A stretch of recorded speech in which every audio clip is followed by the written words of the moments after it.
Mental illness is a monster, a demon of all demons that eats away at its victim from the inside, attacking the mind and everything you thought you knew.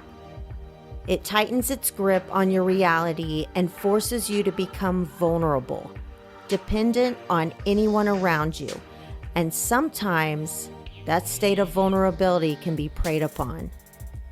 When a person is in need of help, it's our instinct to reach out and help them, especially when that person is a loved one. But sometimes we're not in a position to help, and we have to call on others for assistance. When Tacona Donald Sullivan received a phone call from her grandson on February 1st, 2024, he sounded clearly scared and distraught. She could immediately tell he was not acting like himself. She felt that he may have been experiencing a nervous breakdown. But he was in Kansas City, Missouri, and Tacona was more than 3.5 hours away in St. Louis. The worried grandmother did the only thing she could do at that moment. She called on others for help. This is the case of Tamontez Hurt, and this is Gone in a Blink.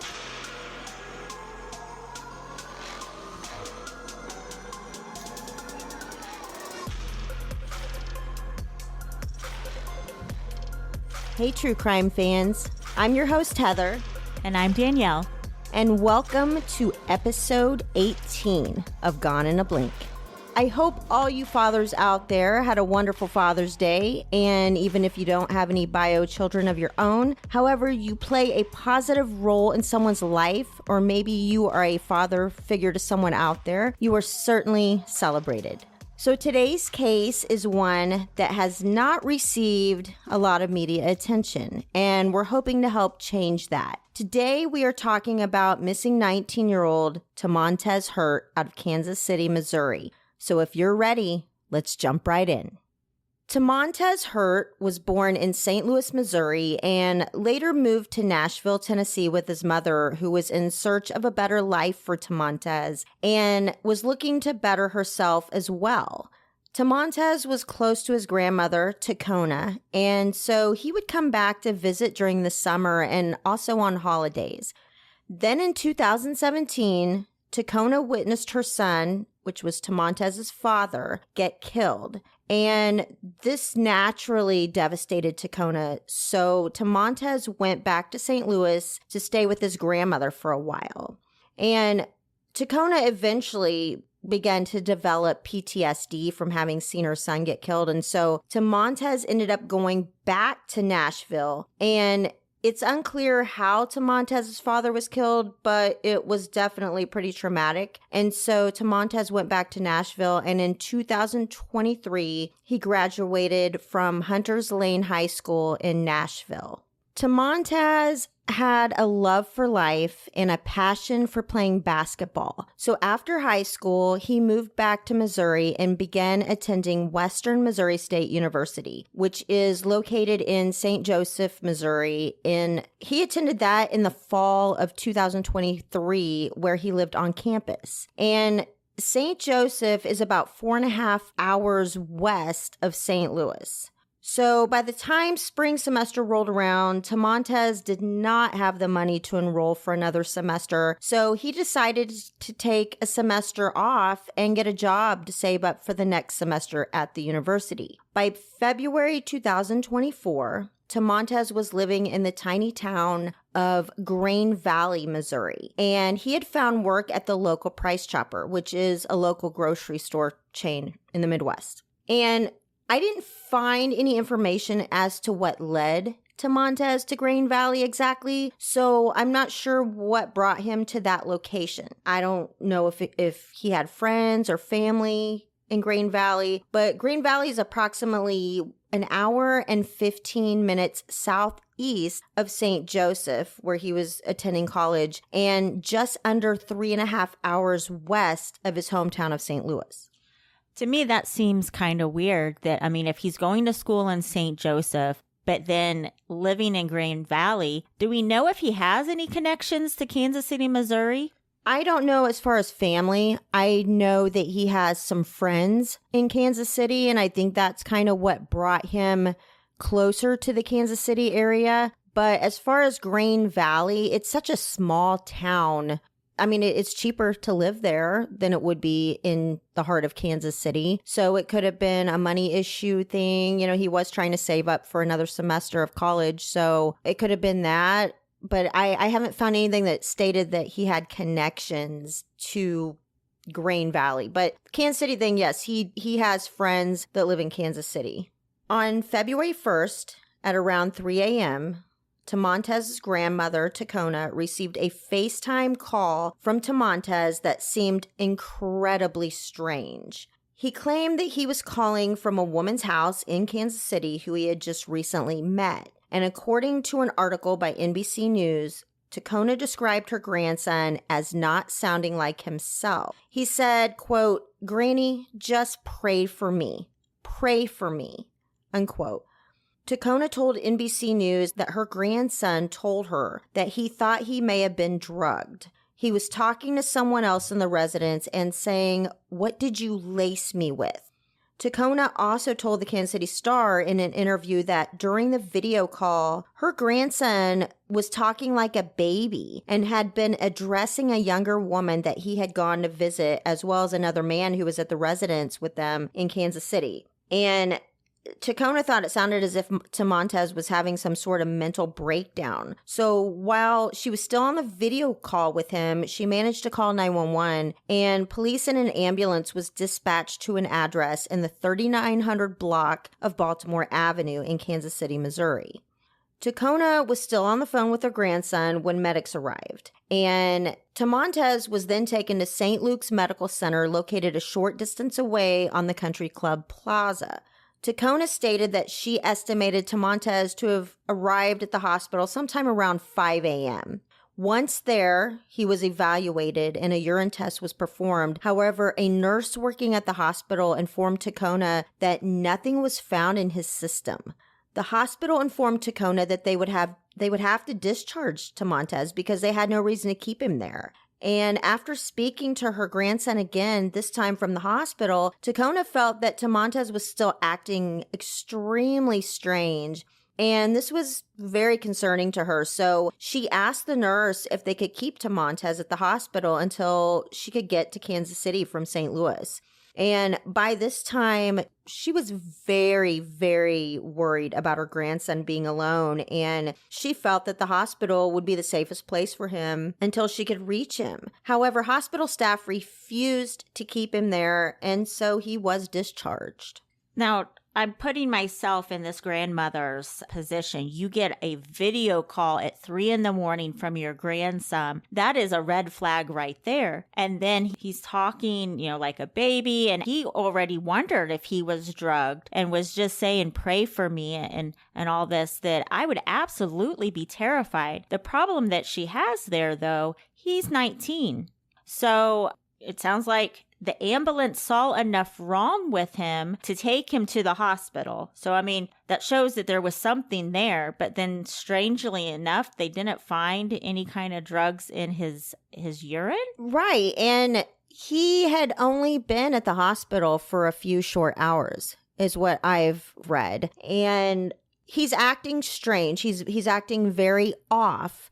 And they didn't find anything in his system. So then that makes me think, I agree with her. Maybe he was having some sort of mental breakdown, and they probably should have kept him a little bit longer to check his mental state instead of just letting him go. And the rest of the story will prove that the hospital made a horrible, horrible mistake in not keeping him there. So they did, however, tell Tacoma that they would call a rideshare service known in the area as Z-Trip. Did you say Z-Trip?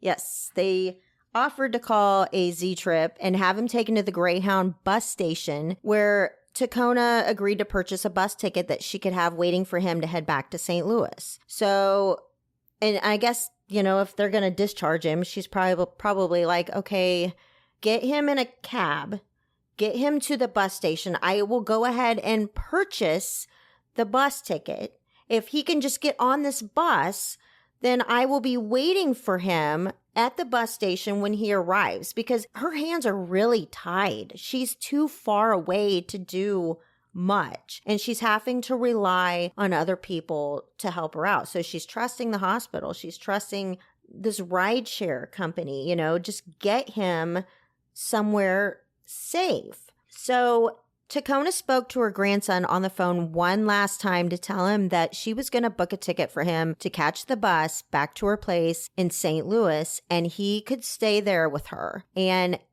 she never spoke to her grandson again.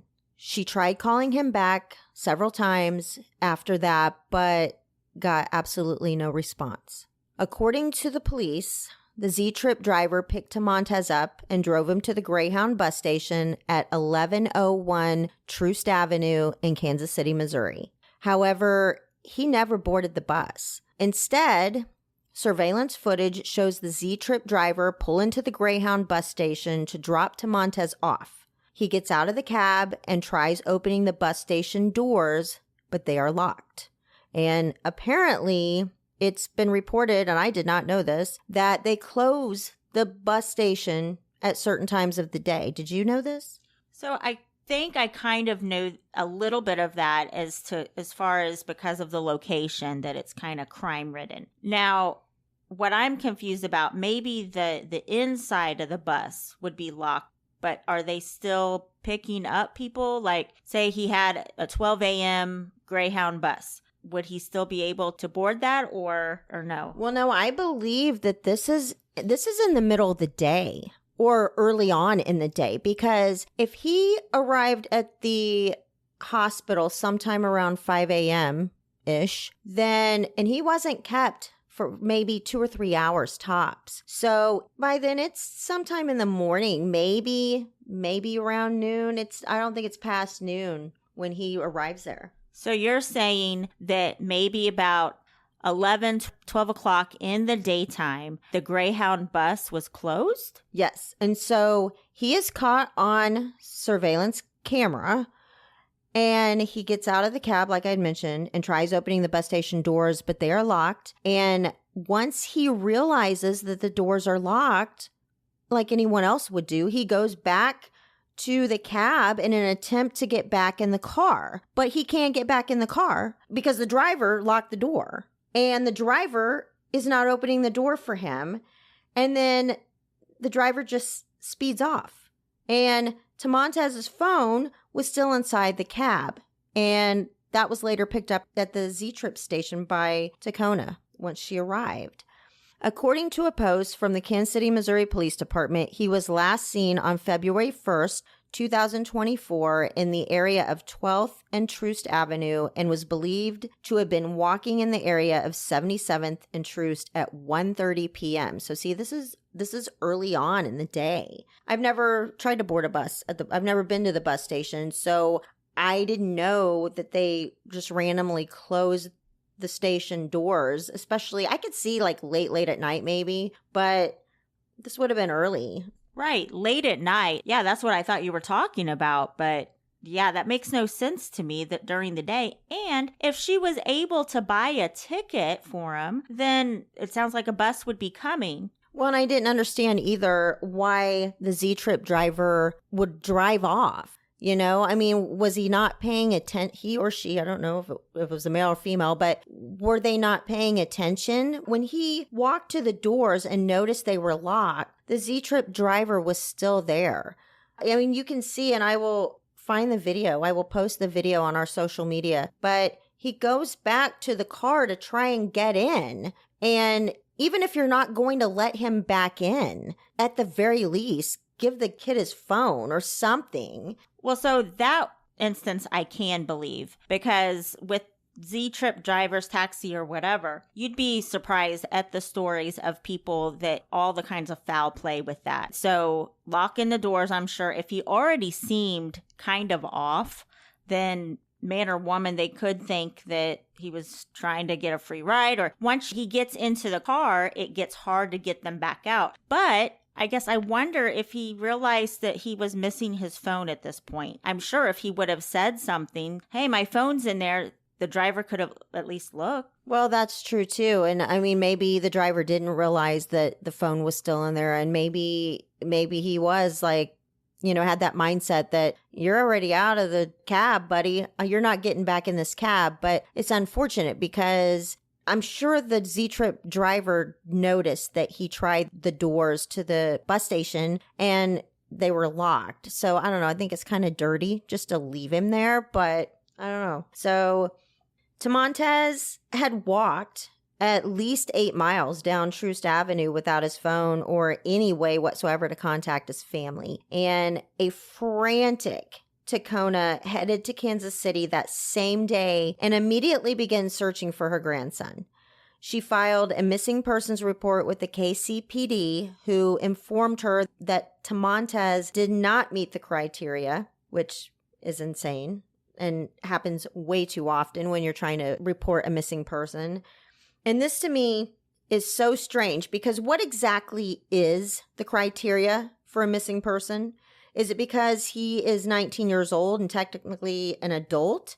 Were they trying to give her that same BS that maybe he left on his own free will and doesn't want to talk to anyone? I mean, come on. I think that's exactly what it is that if they are missing less than 24 hours, that he left on his own free will. I bet that they could even justify from the video, oh, well, he tried the doors and they were locked, so he just went walking. But obviously, I mean, there is something going on here. Well, and if they just piece together just what's on the surface, he was picked up from a hospital in a cab and taken to a bus station that was closed. He had no other ride.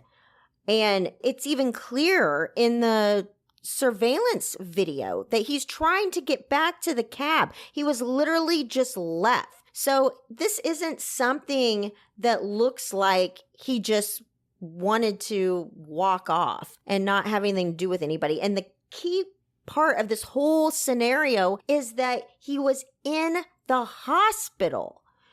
And I'm sure the hospital was given a little bit of background. I mean, by the EMT. Actually, I know that's what happens. They are given a little bit of the background of what they walked into as EMTs, and they knew obviously that he thought that he had been drugged. Okay, but did they not think that he was acting really weird? Maybe he wasn't acting really weird around them. Maybe it wasn't as obvious to them as it was to someone that really knows him, like his grandmother. I don't know, but this doesn't take on the type of thing that you would expect from somebody that just wanted to walk away and just get away from everyone. Well, and that's what's hard, is that we obviously know from his grandmother that he felt like he was drugged. I have seen it before, though. By the time they get into the hospital and they do all their blood work and all of that, that maybe whatever he was drugged with was out of the system by then. I know that I have found reports that his grandmother, Tacona, really felt like they should have done more of a psychiatric evaluation on him before just turning him loose. So a missing person report was finally taken the following day on February 2nd. According to Officer Elena Gonzalez, who is a spokeswoman with the KCPD, this was the day that police were notified of Tamontez's disappearance. So she's saying, hey, we didn't even know about it until that next day. So you kind of got some conflicting info. I don't know. I think she's trying to save her tail too. But it was reported, though, that a flyer wasn't distributed to local media or posted on KCPD's social media until March 27th. Practically 2 months after his disappearance. Tamontez's grandmother is not happy with the lack of media coverage in her grandson's case. And I can't say I blame her, to be honest. It's funny how some cases grab national attention while others are left on the back burner with little to no coverage at all. The case of Riley Strain had been brought up and compared to the case of Tamontez Hurt, and how Strain's case gathered quite a bit of attention while Hurt's case garnered very little. And this type of thing is really sad to me. And for those of our listeners that may not be familiar with Riley Strain's case, Riley Strain was a 22-year-old Missouri University student who went missing in March after leaving a bar in Nashville, Tennessee. 2 weeks later, his body was found in a nearby river. While I do think that Riley's case deserves the attention it received, I believe that every case deserves that much attention, no matter what the victim's gender or race or sexual preference or economic status is, period. Every single missing person's case deserves the same amount of attention. Captain Jacob Bacina, a spokesman with the KCPD, stated in an interview with the Kansas City Star that, quote, each case is different and the investigative process is determined by detectives on the case. KCPD shares information that investigators request be shared with the public at the time they ask for it to be shared, unquote. I really don't understand why some cases grab national attention and they receive a ton of media coverage, and then there's some that you don't hear about them. It's really hard to say. I mean, I wonder if family had went to the media or if it was the police that had went. And I do agree, though, that every investigation process is different. However, everybody, whatever your sex, race, however, I totally agree that everybody deserves to have people there to support them, to look for them. And that's the number one way to do that is through media coverage. That's absolutely right. And I do think that Riley Strain's case deserved the attention that it got, but I also think that Tamontez Hurt's case deserves that same attention in every other case. These are families that are missing their loved ones just the same, and it doesn't matter. None of that other stuff should matter because they're a human being. But unfortunately, that's not how it happens. And that's exactly why we're here, to try and help get that out there, and keep these cases alive. Tamontez's grandmother is a force to be reckoned with, and she is not going to stop until she finds her grandson. And I don't blame her one bit. Her determination is absolutely astounding. She has searched homeless camps, walked through drug houses, been in alleys and searched trash cans, and even rode the bus across state lines into Kansas searching for her grandson. She has distributed over 2,000 flyers to anyone and everyone she comes across at the intersection of 77th and Truce, where Tamontez was last seen. Tacona has recruited such organizations as KC Discover and the Ad Hoc Group Against Crime to organize search efforts. In April 2024, while the organizations conducted a search around an area of foundation where an apartment building had burned down 3 years earlier near 81st and Truce, they found a bone that they thought resembled a human knee. Police were called and a search was conducted. They could not confirm nor deny that the bone found was in fact human. However, they did find a decomposing body in a vehicle located on the north side of the building. But volunteers and family, they wondered if the body could be that of Tamontez. However, after looking at flyers with Tamontez's picture on it, authorities felt pretty certain that the body was not that of Tamontez Hurt. Volunteers continue to walk alongside with Tacona Sullivan, knocking on doors, walking through abandoned houses in the area, and handing out flyers. Police have sifted through several hours of surveillance footage from businesses and parking areas in the area. Investigators continue to speak to business owners in the area where Tamontez was last seen and have handed out flyers to police departments in other cities where KCPD received tips, according to a KCPD spokeswoman. So, there's a lot of questions. There is a lot of questions that I'm sure police, with every case, they know way more than what they are letting out to the media. But that brings up a lot of questions like, okay, when police went to the home of whatever friend Tamontez was visiting and called the police from, or I guess actually his grandmother called the police, but they went to the house and got Tamontez. And Tamontes thought he had been drugged, obviously by someone in the house. And I'm sure the police talked to them. What was the situation? There was nothing at all that I could find that said anything about police talking to them and what their side of the story is. Does police think that they did try and give him something? I mean, I would think that would show up, though, in the urine screen. And it didn't. Nothing showed up. So that really kind of brings me to think that maybe he was having some kind of mental breakdown. See, and that's hard, though, because it could have wore off by then. We don't know.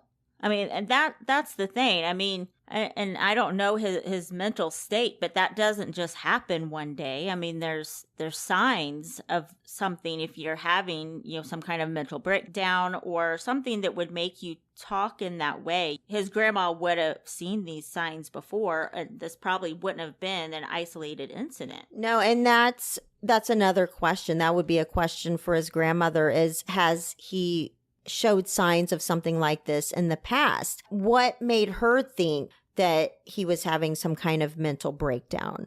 There's no mention of whether or not this has happened before or something similar has happened before, or what's his past history with psychiatric problems, and has he been seeing anyone, or has he maybe never exhibited anything like this? There's just so many questions right now, but first and foremost, the most important thing is to find Tamontes, and I know his grandmother is just working herself frantically to try and get answers. It's a really sad case that seems to have so many questions. You had mentioned that she talked to NBC News. I wonder if there's been any local coverage. That to me, NBC News, it would be national, so at least they got a little bit of coverage. They are getting a little bit of national coverage, and yeah, it's national, and there's plenty of local coverage. The Kansas City Star is one that has covered it, and then a lot of the local news stations have covered it. But as far as any of the big shows like Dateline or 2020 or anything like that, I haven't seen anything on those stations yet. But, hopefully that will change. And hopefully more podcasts will create something on this case and just keep pushing it out there, because somebody knows what happened to this boy.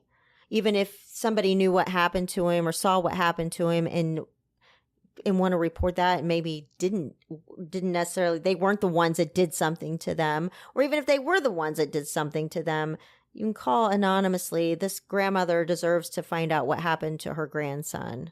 I definitely agree.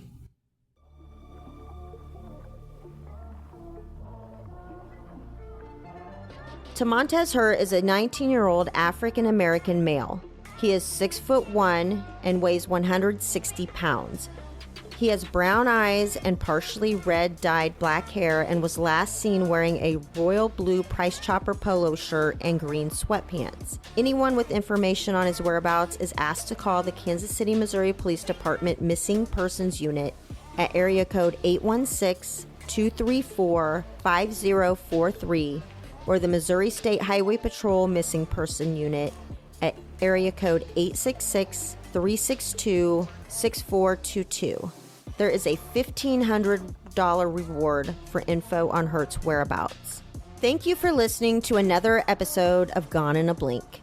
We really love to hear your thoughts on the cases we cover, and it's always great to hear different views so that we can look at the case from all angles. So please feel free to comment on our social media sites, and don't forget to follow us on social media. You can find us on Facebook at Gone in a Blink, or on Instagram at Gone in a Blink Pod. And if you have an idea for a show, or you yourself have a loved one who is missing and would like for us to cover their case on our show, you can drop us an email at goneinablinkpod@gmail.com. And last but not least, please remember, be safe, be smart, and try not to blink.